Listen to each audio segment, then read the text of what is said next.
안녕하세요. 저는 올해 28인 여자입니다. 얼마 전 실제로 겪은 제 이야기를 사연으로 올려볼까 합니다. 저한테 3년 사귄 남자친구가 있었어요. 그 사람은 제가 학교를 다 졸업하고 진짜 혼자 돈 벌어먹고 사는 성인이 되어서 만나게 된 첫 남자였죠. 대학원에 지나가고서 거의 졸업 논문이 막바지에 다다랐을 때 친구들끼리 마지막 한잔하며 으쌰으쌰 하자고 술집에 갔다가 친구의 친구로 나타난 그를 처음 보게 되었어요. 키가 180은 훌쩍 넘어 보였던 그 사람은 남색 와이셔츠에 흰 면티 그리고 잘 빠진 청바지에 백팩을 메고 나타났어요. 모두의 이목을 집중시킬 만한 외모와 기럭지 그리고 스타일까지. 그 자리에 있던 제 친구들은 모두 그 남자 얼굴 쳐다본다고 올이 빠져 있었고 그 와중에 저 혼자 정신 차려보겠다고 맥주 한 잔을 더 주문했네요. 즐겨봤던 드라마가 상속자였는데 거기에 나오는 주인공인 이민호와 흡사 비슷한 것도 같았고 그 남자의 비주얼은 콩깍지라면 콩깍지라도 할 수 있겠지만 저 하나가 아니라 주변 친구들까지 난리가 났었으니 객관적으로 보아도 멋진 남자였던 것 같아요. 저 사람은 꿈이 연예인인가? 혹은 연예인을 준비하는 연습생인가 싶어서 완전히 저 같은 평범한 사람과는 어울리기도 힘들 법한 사람이라 여겼어요. 그날 보고 나면 다시는 못 볼 사람인데 눈길 하나 주지 말자는 마음으로 애써 맞은편에 앉아있던 친구와 논문 얘기를 하면서 고생길이 환할 것 같은 우리의 앞날에 대해 걱정을 했어요. 술자리 내내 술을 마시면 마실수록 힘들고 스트레스 받은 것들이 막 입 밖으로 나오면서 완전히 술이 취했을 때의 막판에는 친구랑 둘이서 대학원 때려칠 거라고 친구들 앞에서 깽판까지 부렸다더라고요. 그런데 아직도 기억나는 게 그 난리가 난 상황에서 먼 대각선에 앉아있던 그 남자가 굳이 제 앞으로 와 어디서 받아왔는지 뜨거운 꿀물 하나를 건넸어요. 그 바람에 전 뭣도 모르고 그걸 다 마신 후 술이 좀 진정되었지만 맞은편에 있던 친구는 그대로 엎드려서는 탁자 위에서 골아 떨어져 잠이 들었답니다. 졸지에 술에서 깼는데 뭔가 야리꾸리한 이 분위기가 어색해서 억지로 술이 깼다는 말을 하며 밖으로 나와 곧장 택시를 타고 먼저 집으로 들어갔어요. 그게 남자친구와의 마지막 만남일 거라 생각을 하면서 미련도 없이 집으로 간 거였죠. 그런데 그날 새벽까지 주변 친구들에게서 끊임없이 연락이 왔어요. 술자리를 마무리 짓고 각자 집에 도착했다던 친구들은 저마다 호들갑을 떨면서 전화를 했는데 요지는 다 똑같았어요. 아니 글쎄, 그 남자애가 저한테 관심 있으니 전화번호를 달라고 친구한테 부탁을 했다더군요. 그 자리에 사람이 거의 8명 가까이 있었는데 그 사람이 다 듣고 있는 앞에서 고백하듯이 말입니다. 그래서 친구는 제 전화번호를 건네주었고 다른 사람들은 모두 저희 두 사람이 얼마나 진전이 있는 건지 확인하고자 연락을 했던 것이었어요. 아직까지 따로 연락 온 것이 없었기에 좀 얼떨떨했는데 친구들은 그런 제게 하나 둘 말을 하더라고요. 어쩐지 그 남자애가 절 자꾸 쳐다봤다고. 어쩐지 술 취한 애는 2명인데 저 하나만 챙기겠다고 주방에 들어가 한참 사정을 하더니 꿀물을 받아왔다는 거예요. 누군가의 챙김을 받는 것이 꽤나 설레고 기쁘더군요. 그것도 멋있고 잘생긴 이상형 같은 남자한테서 온전한 관심을 받았다는 생각에 괜히 혼자 마음이 들떴습니다. 그렇게 제 번호를 알고 있다는 그 남자의 연락을 매일같이 기다리고 또 기다리길 한 사흘쯤 흘렀나? 연락이 드디어 왔어요. 대단한 드라마를 찍은 건 아니었지만 우연히 만나게 된 그날 저한테 첫눈에 반했다면서 단둘이서만 만나서 커피를 마시든 밥을 먹든 데이트를 하고 싶은데 언제 시간이 괜찮냐고 물어봐주던 그 남자의 말에 전화를 끊고서 한참 동안이나 혼자 이불 안에 들어가 발을 동동 구르며 좋아라 했답니다. 그렇게 저희는 정말 아주 우연히 만난 술자리에서 호감을 가지고는 남자친구의 적극적인 대시로 순식간에 연인이 되어버렸어요. 나중에 알게 된 것은 제 남자친구는 저희와 동갑이지만 제가 다니던 대학원의 대학에 아직 재학 중인 학생이었고 그 학교에서는 꽤나 유명한 선배이자 남자였다고 하더군요. 물론 다른 게 아니라 외모가 너무 출중해서 말입니다. 졸지에 한 학교의 유명인사를 사귀는 여자애가 되어버린 전 모르는 사람들의 관심까지 한 몸에 받아버리게 되었지만 나름 재밌고 또 신선했어요. 평생 남의 관심이라곤 받아본 적이 없이 살아온 제가 어쩌다 이렇게 눈에 넣어도 안 아플 멋진 남자친구를 사귀게 되었나 싶어서 오히려 뿌듯하기도 했어요. 이랬던 남자친구와 저는 거의 3년을 가까이 연애를 하면서 깊은 관계를 유지했습니다. 제가 외모만 보았더라면 절대 이 사람과 오랜 시간 만나지 못했을 거예요. 잘생겨봤자 성질머리가 더러우면 상종하고 싶지 않았을 테니까요. 하지만 이 사람은 외모만큼이나 성격이 참 고운 사람이었어요. 남자한테 곱다는 표현이 웃길 수도 있지만 섬세하고 진중하고 또 매사에 촐싹거리지 않고 차분한 것이 딱 곱고 착하단 표현이 어울리는 사람이었죠. 형이 하나 있는데 어릴 적부터 형한테 뺏기고 맞으면서 자라느라 무언가를 가져보고 욕심내는 것에 아직 서툴다며 그중 처음으로 욕심내고 다가가 보려고 한 것이 저였다면서 달콤한 말로 사람 귀와 마음을 흔들어대던 이 남자에게 저는 해가 지날수록 완전 홀딱 빠져버리게 되었습니다. 그렇게 매일을 처음 만나는 사이처럼 알콩달콩하게 잘 지내다 보니 저는 어느새 직장인이 되었고 남자친구도 저 취직하고 1년 뒤까지 취준생활을 하다가 마침내 한 회사에 채용이 되었어요. 애초에 저는 대학원까지 졸업을 했었고 나름 학점관리에 취업 준비도 똑부러지게 했었기에 좋은 회사에 취업을 할 수 있었는데 생각보다 잘 풀릴 거라 여겼던 남자친구는 사정이 정반대였어요. 학교 자체가 인서울 상위권인 학교이기도 했고 남자친구가 외모도 잘생겼고 사람이 반듯한 걸로 킹카라 소문이 나 있었기 때문에 전 당연히 이 사람이 학점 관리도 착실히 했고 또 취업도 나름 잘 준비했을 거라고 생각을 했는데요. 막상 졸업을 하고도 취준 생활을 1년 정도 이어가길래 옆에서 도와주고 싶은 마음에 이력서나 자기소개서 첨삭을 해주려고 한 적이 있는데 정말 가관이더라고요. 학점은 평균 3주차 넘기지 못했고 토익 800점짜리 말고는 이렇다 할 자격증이나 어학 점수가 없었어요.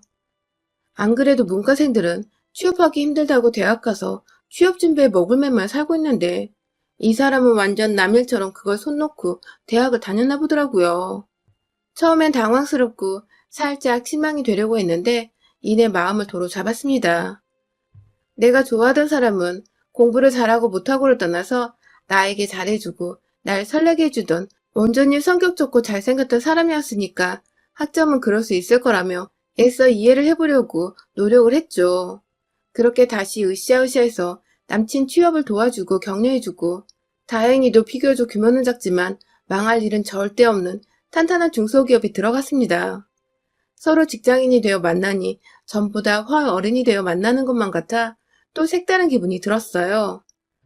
제가 직장을 먼저 다닐 적에는 월급을 받는다는 이유로 제가 데이트 비용을 주로 내는 편이었는데 남자친구가 취업을 한 이후로는 자기가 돈을 내고 싶다며 먼저 데이트 비용을 지불하고 이런 식으로 저희는 서로에게 부담이 되지 않는 선에서 최대한 배려를 하고 맞춰주면서 큰 싸움이나 마찰 한 번 없이 잘 연애를 해갔습니다. 그러다가 남자친구가 문득 결혼 얘기를 꺼냈습니다. 함께 결혼해서 데이트를 하는 기분으로 매일을 살면서 미래를 갖고 나가보는 게 어떠냐고 물어보더라고요. 결혼에 대해선 아직 20대이고 해서 전혀 생각을 하지 못하고 있었는데 먼저 얘기를 꺼내주니 저도 내심 하고 싶다는 생각이 들더라고요. 그렇게 저희는 자연스레 서로의 동의하에 먼저 결혼을 결심하게 되었고 그때부터 차근차근 양가 부모님께 인사를 드리는 시간을 가지게 되었습니다. 사실 남자친구는 저희 부모님을 만나본 적이 몇 번 있었어요. 데이트를 하며 늘 저를 집까지 바래다 주던 사람이어서 오고 가는 길에 부모님이 미안하고 고맙다며 집안으로 부르신 적이 있었죠. 대단히 친한 건 아니었지만 집안에서 같이 차도 마시고 가끔 주말이면 밥도 먹고 가곤 했던 사람이었던지라 저희 친정 부모님께 결혼 허락을 받아내는 것은 딱히 어려움이 없었습니다. 하지만 남자친구 쪽은 좀 달랐어요. 연애를 하는 동안 제가 남자친구 집 근처로 갈 일이 없었을 뿐만 아니라 도통 남자친구가 부모님과 전화통화조차 잘 하지 않으니 제가 옆에서 그들의 대화를 듣거나 접해볼 기회가 전혀 없었거든요. 제게는 완전히 상상 속 미지의 인물들이었던 시어머니와 시아버지, 그리고 남편의 형, 긴장이 살짝 되긴 하더라고요. 그러다가 결국 예비 시부모님을 만나 뵈는 약속이 잡혔는데요. 바로 남자친구의 집에서 말입니다. 최대한 단정하게, 하지만 일어서고 앉는 동안 불편함이 없도록 연한 살구색 파스텔 톤의 참한 바지 정장을 입고서는 찾아갔어요. 손에는 엄마랑 머리를 쥐어짜고서 결정한 과일 바구니 선물 세트 하나 큼지막하게 사갔고요. 그렇게 떨리는 마음으로 남자친구의 뒤에 서 있다가 문이 열리자 활짝 웃으면서 집 안으로 들어가려는데 웬 개 한 마리가 wal발 짖으면서 현관으로 뛰쳐나와버렸습니다. 이빨을 드러내며 지저대던 치아와는 바로 남자친구네 반려견이었는데요. 아니, 개가 있다면 이따 말을 해줄 것이지. 남자친구는 그가 3년 동안 단 한 번도 개소리를 한 적이 없어가지고 저는 전혀 예상치도 못하게 개와 영접을 하게 된 것이었어요. 얌전하고 귀여운 개면 모르겠는데 막 자꾸 으르렁거리고 물기 직전으로 달려들려 하니 저는 그만 겁에 질려서는 남자친구 뒤에 꼭 숨어버리고 말았죠. 그런데 그게 저희 시어머니 눈에 미운털이 박히게 했었나 봅니다. 시어머니는 첫 만남부터 며느리가 될 애가 인사는커녕 개 피한다고 아들 뒤에 숨어서 나오더라느니 적잖게 기분이 상하셨나 보더라고요. 개를 무서워하냐고 그 한마디만 물어봐 주셨더라면 제가 어떻게든 양해를 구하며 죄송하다 말씀을 드렸을 텐데 시어머니는 그 첫 만남 첫 순간부터 내 애완견을 싫어하는 며느리라며 딱 단정을 지으시고는 그날 인사드리는 자리 내내 치아와를 두 팔에 안으시곤 그 개가 절 으르렁하며 노려보고 있는데도 단 한 번 괜찮냐 묻지도 달래주지도 않으셨어요. 저는 내내 혹여나 시어머니가 저 개를 놓쳐서 이 개가 나한테 달려들면 어쩌나 싶어 불안해했고 저 같은 비반려인은 생각조차 해주지 않는 시어머니 태도가 오히려 제게도 영 껄끄럽게 좋게 보이지만 않았습니다. 저 혼자 괜찮다고 상관없다고 하기엔 제가 분명 개를 좀 무서워하는 편이었기에 그냥 넘길 수 없는 문제였고 그렇다고 반려인인 어머님이 조금은 이해를 해주시고 강아지를 어디 안에 잠시 놔두든 강아지 집안에 잠시 놔두든 할 수 있었을 텐데 어머님은 저 보란 듯이 일부러 그러시는 것 같았어요. 그러다 결국 사건이 터졌어요. 밥이 다 되었다면서 일어나시는 시어머님이 개를 확 바닥에 두시는 바람에 그 개는 자기 몸이 자유로워지자마자 벼르고 있었던 저를 향해 달려들었고 졸지에 저는 놀라 도망치려다 결국 제 바지가 뜯기고 종아리 부분이 살짝 물리고야 말았습니다. 네, 결국 피를 본 것이죠. 그 바람에 남자친구도 놀라 순간적으로 어머니께 소리를 쳤어요. 왜 자꾸 으르렁거리고 있던 애를 조심도 안 하고 바닥에 놔뒀냐며 순간적으로 화를 냈고 어머님은 그 바람에 내가 뭘 지굴죄를 지었다고 소리를 지르냐며 제 앞에서 아들과 논쟁을 벌이셨죠. 졸지에 당황스럽게도 죄인이 되어버린 저는 시아버지와 멀뚱멀뚱 서로를 바라보며 괜찮냐, 괜찮다는 뉘앙스만 반복해 주고받았고요. 정말 그날 밥이 코로 들어갔다 해도 믿을 만큼 앞에 있는 시어머니 눈치 본다고 아주 정신없이 먹었습니다.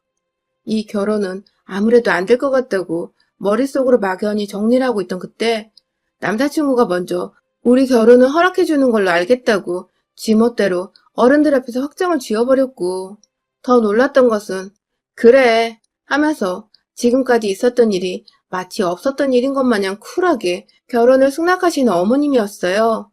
뭔가 가운데서 시아버지와 저만이 이 상황이 이해가 안 간다는 듯이 어처구니 없이 쳐다보는데 남자친구와 어머님은 모든 일이 이미 다 지나가버린 과거라도 된다는 듯 태평하게 밥을 먹고 결혼 준비 얘기를 물어보고 그렇게 저의 첫 시부모님과의 만남은 롤러코스터를 타듯 천당과 지옥을 오가며 끝이 났습니다.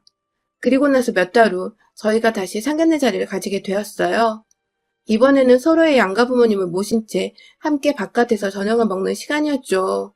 주말부터 저희 엄마는 미용실에 가서 머리를 하고 간단한 메이크업까지 돈 주고 받으시며 곧 있을 상견례 준비에 정신이 없으셨어요.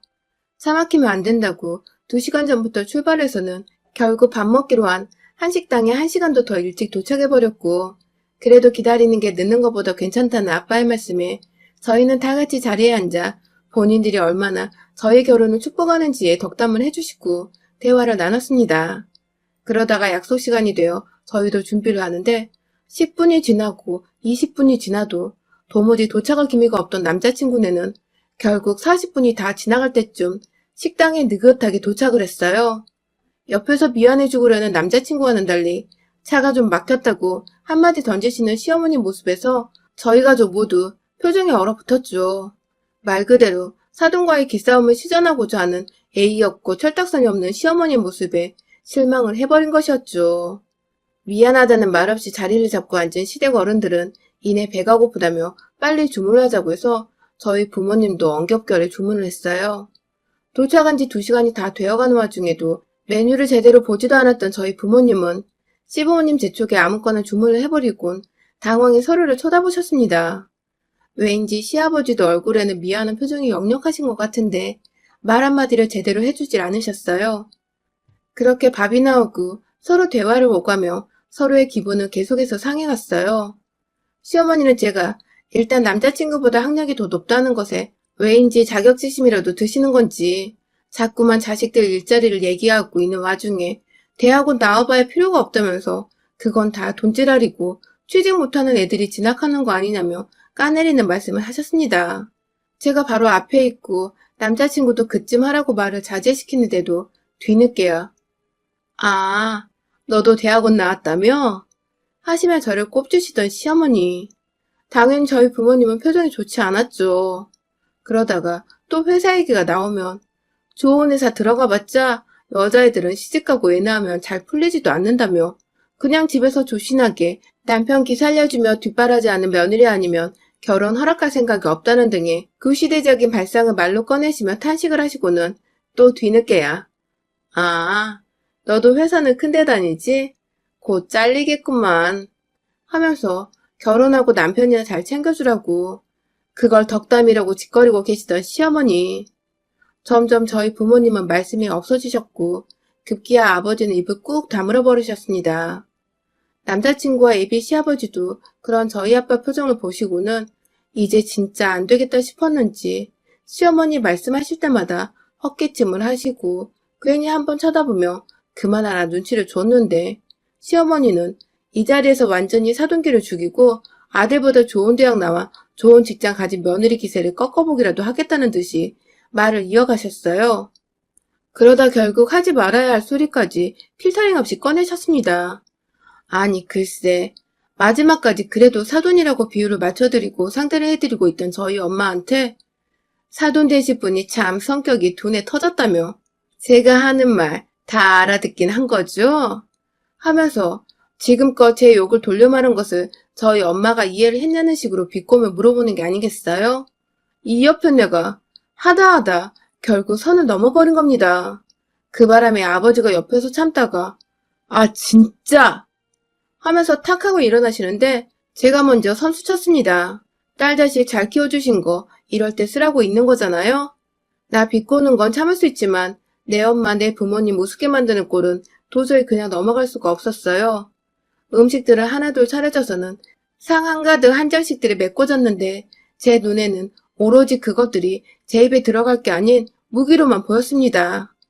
가장 먼저 한가운데에 자리 잡고 있던 오리밀쌈 세트를 확 시어머니 면상에 부었어요.